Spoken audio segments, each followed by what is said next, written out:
கங்கை கொண்டானில் தண்ணியை உறிஞ்சி விற்றாங்க. தாமிரபரணி தமிழ்நாட்டிலே தொடங்கி தமிழ்நாட்டிலே முடிகிற ஆறு. அதை எதிர்த்து மிகப்பெரிய போராட்டம் பண்ணி அம்மையார் ஜெயலலிதா போகக்கூடாதுன்னு என்ன சொன்னாங்க. மீறி போனேன். அப்புறம் அவங்களுக்கு தான் தெரியுமே, நான் சொல்கிறத கேட்காம மீறி போறியான்னு சொல்லி எனக்கு வந்து ஃபயரிங் ஆர்டர் கொடுத்து நட்டிச்சார்ஜ். நியூஸ் சேனலில் கூட பார்த்தீங்கன்னா தெரியும், அப்படியே ரத்தம் ஆறாக ஓடும். எனக்கு அன்றைக்கி விழுந்து அடி தான் முதுகெலும்பு, இன்னும் அதிக நேரம் உட்கார முடியாது. பிஸ்னஸ் கிளாஸை பற்றி ஜான் சொன்னார் நண்பர். பிஸ்னஸ் கிளாஸ் வந்து பணம் இருக்குன்றது பிஸ்னஸ் கிளாஸ் இல்லை. எனக்கு காவல்துறையினுடைய தடியடியில் எனக்கு முதுகெலும்பு அந்த ஃபைனல் கார்டு பாதிக்கப்பட்டது. அதனால் நான் அதிக நேரம் உட்கார முடியாது. அதனால தான் கடனை வாங்கியாச்சு பிஸ்னஸ் கிளாஸில் போய் அந்த நிகழ்ச்சி, தமிழுக்கான அந்த நிகழ்ச்சியில் பங்கெடுக்கணும் அப்படின்றது என்னுடைய விருப்பம். அதனால் அந்த தண்ணியை உறிஞ்சி இது பண்ணும்போது அப்புறம் ஹைகோர்ட்டுக்கு அதே பொதுநல வழக்காக போட்டு இன்றைக்கி அதை நாங்கள் ஸ்டே பண்ணிட்டோம். அது பன்னாட்டு நிறுவனம். அந்த நிறுவனம் என்கிட்ட தமிழ்நாட்டிலேருந்து அரசியல்வாதி மூலமாக பல கோடிகள் பேசினாங்க. அதேமாதிரி கத்தி படம், லைக்கா ப்ரொடக்ஷன் இனப்படுகொலையாளன் அவருடைய பங்குதாரர் என்பதற்காக தடுத்து நிறுத்தினேன். இன்றைய தமிழ்நாட்டின் முதல்வர் வேட்பாளராக முன்னிறுத்தப்பட்டிருக்கின்ற விஜய், அவருடைய மேலாளர் காஸ்மோபாலிட்டன் கிளப்புக்கு வந்து அவர் சொன்னார், ஒரு பெரிய தொகையை உங்களுக்கு நன்கொடையாக தரோம், உங்கள் கட்சியினுடைய அத்தனை ஆஃபீஸ் பேரருக்கும் வாகனங்கள் வாங்கி தரோம் அப்படின்னாங்க. இதுவரையிலும் யாரிடத்திலும் எதற்காகவும் ஒரு ரூபாய் கூட லஞ்சமோ கமிஷனோ கையூட்டு பெறாத ஒரு அரசியல்வாதியாக என்னை நெஞ்சை நிமிர்த்தி நான் சொல்லக்கூடிய தகுதி படைத்தவன் என்பதனால்தான் செல்வகுமார் அண்ணன் பல இடங்களில் என்னை கொண்டு போய் அறிமுகப்படுத்துகிறார். இது போன்ற பொது நிகழ்ச்சிகளில் கலந்து கொள்கிற வாய்ப்பை தருகிறார். அவருக்கும் அவருடைய தலைவர், துணைத் தலைவர் உள்ளிட்டவர்களுக்கும் அருமை நண்பர் ஜான், அவர் வேலை செய்கிறது மாற்று அன்னைக்கு தான். ஆனால் அவர் என்னுடைய உழைப்பை அங்கீகரித்து பல பத்திரிகை நண்பர்கள் இடத்தில் இப்படி போன்றவர்களெல்லாம் இருக்கிறார்கள், இவர்களையெல்லாம் நாம் ஊடக தர்மத்தோடு ஆதரிக்க வேண்டும் என்று சொல்லக்கூடிய நல்ல மனங்கள்.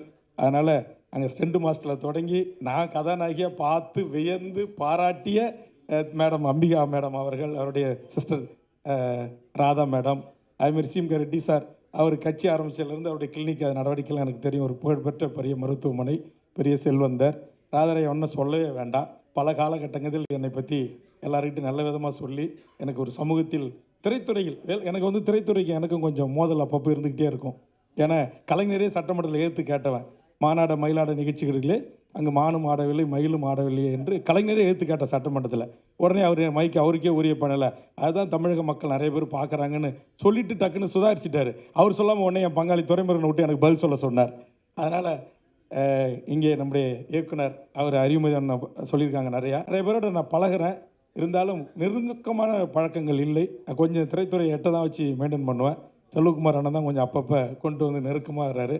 இந்த பத்திரிகையாளர் சந்திப்பின் ஊடாக அவங்க சொன்ன மாதிரி சரியான நேரத்திற்கு வந்து காத்திருந்தீங்க.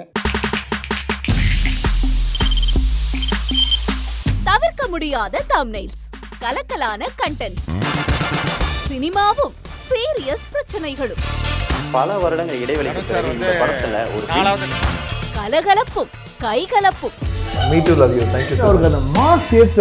போயிட்டே தான் இருக்காரே தவிர பிரேக்கே இல்லாமல் பிரேக்கிங் நியூஸ் சொல்லும் தந்தி டிவி ஆப். இன்ஸ்டா தலைமுறை வரை இறங்கி அடிக்கும் தந்தி டிவியின் டிஜிட்டல் எக்ஸ்க்ளூசிவ். அது தண்ணிக்குள்ள போகும்போது ஹேங் ஆயிடுச்சு. உங்களுக்கு விஜய் சார் எந்த அளவுக்கு ரொம்ப பிடிக்கும்? Of course, Malayalis are huge Vijay sir fans. ரெண்டு பேருமே ரொம்ப பிடிக்கும் எனக்கு. தந்தி டிவி ஆப்பை இலவசமா டவுன்லோட் செய்யுங்க. ஃபாலோ பண்ணுங்க, சப்ஸ்கிரைப் பண்ணுங்க, என்ஜாய் பண்ணுங்க.